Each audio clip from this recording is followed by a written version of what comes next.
ఇదిగోవా ఈ బియ్యం ఉన్నాయి. గంజి కలిస్తే ఏటికి రేపటికి వస్తాయి. గంచేటేసా పండగ కదా అన్నం వండే.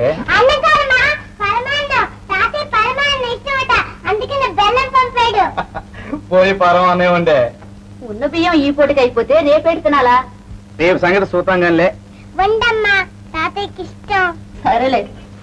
మా అమ్మ మంచిది, మా నాన్న మంచిది. ఏమప్పా రారా? సంగడాన్ని ఇంటికాడ ఉన్నాడు వదినా? లేడు నరసింహ, లేడు. ఇంటికా చూస్తే పండుగ. అమ్మే మామిడికి అన్నం వండి పెడతామంటే బియ్యం నిండుకున్నాయి. సేరుడు బదులు ఇస్తావా? తప్పు కన్నా. అదేటమ్మా గుంట నేర్పిస్తావా? వద్దులే ఎంత తీసుకో. మీకు సాగు నాయన. సాగటానికి లెక్కేంట్లేదు ఏమిటమ్మా? ఇవన్నీ మాత్రం మాకు సరిపోతాయేంటి? అద్దుకుపోవటమే. మాట్లాడి చల్లగా 100 ఏళ్ళు కట్టుకురా నాయన. పండగ పూట్ల మా ఇంట్లో అందరికీ గెంజి పోస్తున్నా. గెంజి మొఖం చూసి 2 రోజులైంది.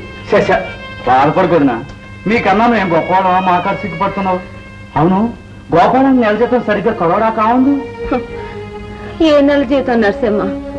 అంతా వడ్డీకి జమంటాడు. కావుందు తరతరాలకి మేము తరతరాలుగా వడ్డీలు చెల్లించుకుంటానే ఉంటే ఇక జీతం ఎక్కడ? ఆ శాంతమ్మ తల్లి దాయతలిసి పంపుతాది బియ్యం. ఎన్నాళ్ళు వస్తాయి చెప్పు? ఈడు నేల మీద మిమ్మల్ని బతకనీడు, నీటి మీద మమ్మల్ని బతకనీడు. ఒక్కరుండి ఇందరిని తింటాడు. ఇందరు ఉన్నాం, ఏమీ చేయలేవా?